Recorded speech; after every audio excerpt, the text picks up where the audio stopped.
Hello everyone. अगर आपने इस सीरीज़ के पिछले एपिसोड्स को नहीं देखा है सो आई सजेस्ट कि पहले आप उन्हें देख लें एंड मेरे चैनल को सब्सक्राइब करें एंड अगर आपको मेरी वीडियो अच्छी लगे देन प्लीज़ लाइक करेगा। एपिसोड की शुरुआत में शानजी वैनजिंग को कहता है कि अब तो हमारी शादी होने वाली है लेकिन तुम हमेशा अपने फ्रेंड्स के साथ ही घूमती रहती हो। सो वैनजिंग इसे कहती है कि भले ही मेरे पेरेंट्स ने मेरी शादी तुम्हारे साथ तय की हो लेकिन मैं तुमसे शादी बिल्कुल भी नहीं करूँ। अभी इसके पीछे ही बढ़ जाता है कि कहीं तुम अपने उस फ्रेंड को डेट तो नहीं कर रही। वो इतना भी स्ट्रांग नहीं है, मैं उससे भी ज़्यादा स्ट्रांग हूँ देखो, और मैंने तो तुम्हारे लिए यहाँ पर डांस भी सीखा है। ये इसे यहाँ से जाने ही नहीं दे रहा था, तभी यहाँ पर प्रोफेसर आ जाता है। ये अपने फ्रेंड्स को बुलाता है इससे लड़ने के लिए, लेकिन ये एक पंच मार के दिखाता है पेट के ऊपर, क्योंकि वैनजिंग ने पहले ही बता रखा है कि ये बॉक्सर है।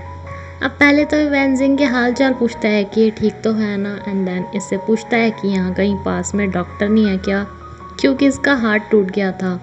ये इसे कहता है कि तुम्हें उन्हें बॉक्सर बोलना ज़रूरी था। घर आते ही इसकी मॉम इसे यहाँ से फोर्सली भेज देती है कि तुम्हारे पापा से मिलने के लिए उस शानजी के पेरेंट्स आ रहे हैं, इसलिए उनके आने से पहले ही यहाँ से चली जाओ। एंड रास्ते में ही प्रोफेसर को पता चलता है कि इसके पापा की तबीयत अचानक से बिगड़ गई है, जो कि हॉस्पिटल में पहुंच गए हैं।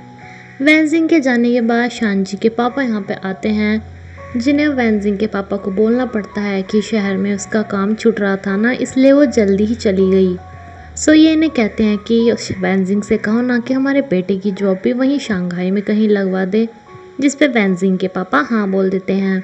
प्रोफेसर के पापा, जिसने प्रोफेसर को कभी टाइम नहीं दिया था, ये हमेशा अपने ही काम में बिजी रहते थे, लेकिन अब प्रोफेसर इनकी पूरी देखभाल कर रहा था।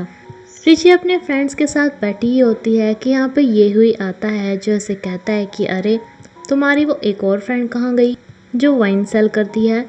प्लग इसे बताता है कि वो अपनी स्टडीज़ में कुछ ज़्यादा ही बिजी है, क्योंकि उसे कॉलेज के एंट्रेंस एग्ज़ाम की तैयारी करनी है। वैनजिंग इस पेपर को क्लियर कर जाती है, जिस पे सभी से कॉन्ग्रेचुलेट करते हैं, लेकिन ये हुई भी यहाँ पर आता है। इसे कहता है कि अच्छा तभी तुमने मुझे डेट को मना की, क्योंकि तुम तो पढ़ाई में इतनी बिजी हो, बट कॉन्ग्रेचुलेशन। एंड वैनजिंग भी इसे थैंक्स बोलती है। ये हुई इसके लिए गिफ्ट्स पे लेके आया था, लेकिन रिची को समझ में नहीं आ रहा था कि आखिर ये दोनों एक दूसरे को इतना कैसे जानने लगे। वैनजिंग सभी को अपनी तरफ से पार्टी दे रही थी, लेकिन ये हुई कहता है कि बिल मैं पे करूँगा। हुआ रिची को चिढ़ाती है कि तुम्हारे एंड ये हुई के बीच में क्या है, क्योंकि मुझे ऐसा लग रहा है कि तुम्हें जेलस फील हो रही थी। लेकिन रिची कहती है कि तुम मेरा मत सोचो, अपना सोचो, बिकॉज मुझे पता है कि तुम प्रोफेसर को लाइक करती हो, एंड प्रोफेसर भी शायद वैनजिंग के ही पीछे है। लेकिन हुआ से कहती है कि ऐसी कोई बात नहीं है, सब वैनजिंग की हेल्प इसलिए करते हैं क्योंकि वो हम सबसे थोड़ी वीक है, सबको उसके लिए सिंपैथी है।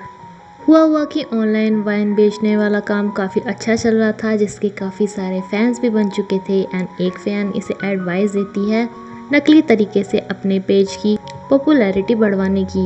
ये बिल्कुल ऐसा ही कर देती है। पॉपुलैरिटी तो बढ़ गई थी, लेकिन इसके ऊपर कॉपीराइट आ जाते हैं एंड इसकी ये ऑनलाइन शॉप बंद कर दी जाती है। ये काफ़ी ज़्यादा शराब पीती है एंड वैनजिंग एंड इस दूसरी लड़की को बताती है कि मैंने आज अपनी शॉप बर्बाद कर दी ये सब कुछ करके।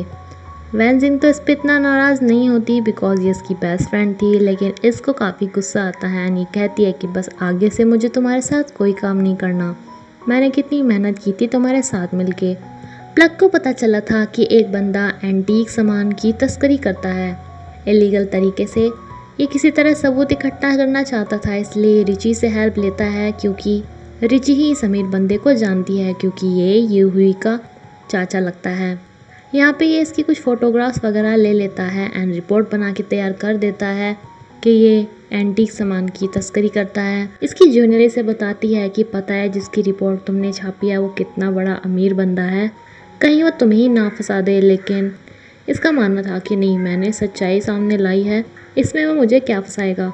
ये हुई के पापा इसे समझाते हैं कि तुम ना अपने अंकल के साथ ज़्यादा मत लगा करो, उसके मैटर में इन्वॉल्व ना हुआ करो, क्योंकि देखो वो ऐसे ही काम करते रहता है। लेकिन इसके अंकल तो उल्टा प्लग के ऊपर ही सारा आरोप डाल देते हैं, ऊपर से इसके ऊपर केस भी कर देते हैं कि मेरे बारे में ऐसी अफवाहें फैला रहा है। प्लग के बॉस भी इसे ये बोलकर जॉब से निकाल देते हैं कि जब तक ये केस सॉल्व नहीं होता हम तुम्हें नहीं रह सकते। हुआ को जब इस बारे में पता चलता है तो इसे प्लग की काफ़ी चिंता हो रही थी एंड प्लग भी इसे कहता है कि आज मैंने पहली बार देखा कि तुम मेरी कितनी चिंता करती हो। एंड हुआ कहती है कि हाँ करूँगी नहीं क्या, 7 सालों से हम फ्रेंड्स हैं। हुआ जाके रिची को बोलती है कि प्लीज़ तुम अपने उस फ्रेंड ये हुई को कहो ना कि वो अपने अंकल को बोलेगा कि वो प्लग के ऊपर कोई भी केस ना करे। काफ़ी ज़्यादा रिक्वेस्ट करने के बाद ये मानती है एंड ये हुई को बोलती है कि वो अपने चाचा से बात करे, लेकिन ये इसे बोल देता है कि मेरे पापा ने तो पहले ही मुझे मेरे चाचा के मामलों में इंटरफेयर करने के लिए मना किया, इसलिए मैं ऐसा नहीं कर सकता। वेंजिंग एंड हुआ को समझ में नहीं आ रहा था कि अब ये क्या करें। तभी हुआ को याद आता है कि ये हुई तो वेंजिंग के पीछे भी पागल है, इसलिए वेंजिंग को रिक्वेस्ट करती है कि एक बार तुम जाके ट्राई करो ना, क्या पता ये हुई मान जाए। ये इससे बात करने आती है जो कि कार रेसिंग में बिजी था, तो ये इसे भी अपने साथ बिठा लेता है जो कि इतनी तेज़ कार चलाया था कि वेंजिंग को तो बस वोमिट ही होने वाली हो गई थी। एक बार तो वेंजिंग के बोलने पे ये इसे मना ही कर देता है, लेकिन जब ये इसकी इतनी रिक्वेस्ट करती है तो ये हुई कहता है कि चलो ठीक है, एक बात पे मैं मान जाऊँगा अगर तुम मेरी गर्लफ्रेंड बन जाओ। वेंजिंग से कहती है कि तुम्हें मुझे लेकर हमेशा मजाक ही सूझता है क्या, तो ये कहता है कि मजाक मैं कर रहा हूँ या तुम, मैं कितने टाइम से तुम्हारे पीछे पड़ा हूँ पर तुम तो मेरे साथ ढंग से बात ही नहीं करती।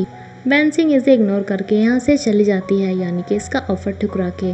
बट ये फिर भी अपने अंकल से बात कर लेता है कि प्लग इसका फ्रेंड है, उसे इस तरह से ना फंसाया जाए। अब ये वेंजिंग को फ़ोन करके बोलता है कि अपने दोस्तों का नाम मुझसे मिलाना, लेकिन ना उस प्रोफेसर को नहीं, बिकॉज मुझे वो बिल्कुल पसंद नहीं। लेकिन यहाँ पे आके ये नहीं बताता कि काम बन गया है एंड वेंजिंग को कहता है कि मैं तुम्हारा काम क्यों करूँ, तुम तो मेरे कहने से मेरे साथ डिनर पे भी नहीं आती।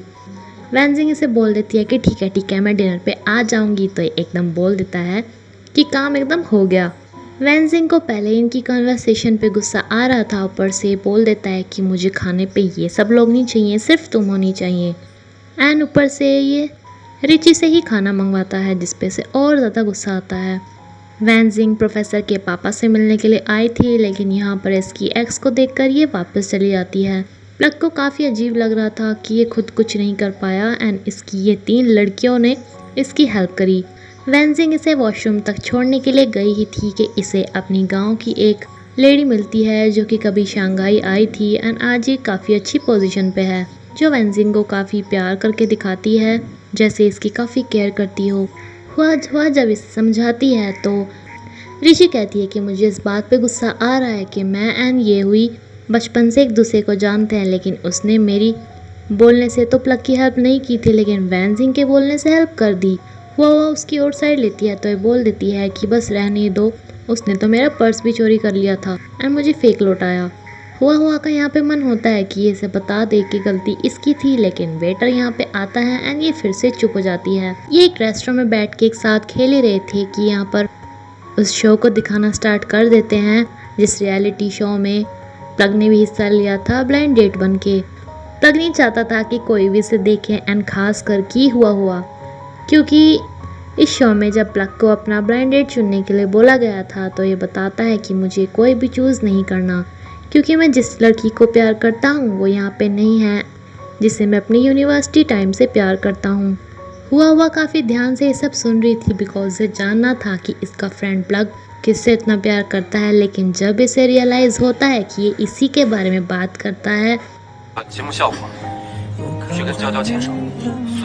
प्लग इसे कहते हैं कि मैं तो ऐसे ही बोल रहा था क्योंकि स्क्रिप्ट में ये सब लिखा था, लेकिन हुआ इसे बोलकर चली जाती है कि मुझे मॉम ने बुलाया है। रिची से समझाती है कि तुम इतना एम्बेरसमेंट क्यों फील कर रहे हो, ये सब तो होना ही था ना एंड अच्छा हुआ। एंड हुआ अपने मन को समझाने की कोशिश कर रही थी कि नहीं उसने कोई मुझे नहीं बोला था, वो सिर्फ स्क्रिप्ट के लिए बोल रहा था एंड मेरा नाम तो कहीं भी नहीं था। जब वेंजिंग से समझाना स्टार्ट करती है कि इसे प्लग के साथ ऐसा नहीं करना चाहिए, तो ये कहती है कि और क्या मैं उसके मुंह पर उसे मना कर देती, उसमें उसकी ज़्यादा इंसल्ट होती। प्लग इसे मिलने के लिए बुलाता है, बट ये इसे बोल देती है कि हम उन फ्रेंड्स में से नहीं हैं जो कि लवर्स में चेंज हो जाते हैं। मुझे तुमसे वो प्यार वाली फीलिंग नहीं आती, बिकॉज हम पहले से इतनी ज़्यादा क्लोज हैं, सो हम कभी भी लवर्स नहीं बन सकते। एंड जब यहाँ पर इसकी जूनियर आके बैठती है तो ये इसे कहती है कि तुम्हें अपना प्यार किसी और लड़की में ढूंढना चाहिए जो तुम्हें इतना ज़्यादा प्यार करती हो, जो कि शायद ये लड़की हो सकती है, बोलकर चली जाती है। वैनसिंग के गांव से जो ये लेडी थी, ये वैनसिंग को हमेशा अपने साथ रखना स्टार्ट कर देती है, जो इसे रियलाइज़ कराती है कि तुम ना बाकी सबसे अलग हो, इसलिए तुम्हें कुछ एक्स्ट्रा भी करना चाहिए, तभी तो तुम एक परफेक्ट लड़की बन पाओगी, इनसे कम्पीट कर पाओगी, मैं तुम्हें सिखाऊंगी। इसका ऑनलाइन बिजनेस ठप हो चुका था, ये दोबारा कुछ करना चाहती थी, जिसके लिए ये अपनी मॉम से पैसे मांगने के लिए जाती है, जिस पे इसकी मॉम इसे बताती है कि मैंने तो कुछ टाइम पहले ही एक ऐसी जगह पे पैसे लगाए हैं जहाँ से मेरे पैसे मुझे डबल होके मिलेंगे। इसे शायद लगता है कि क्या पता ये कंपनी कोई फ्रॉड हो जो कि इसकी मॉम के पैसे ठग ले। अभी तो इसकी मॉम ने थोड़े ही लगाए थे, बट आगे वो ज़्यादा लगाने वाली थी, इसलिए ये प्लग को बोलती है कि तुम ना इस चीज़ का पता लगाओ। एंड इसी के साथ एपिसोड यहीं पे ख़त्म होता है फ्रेंड्स। Thank you.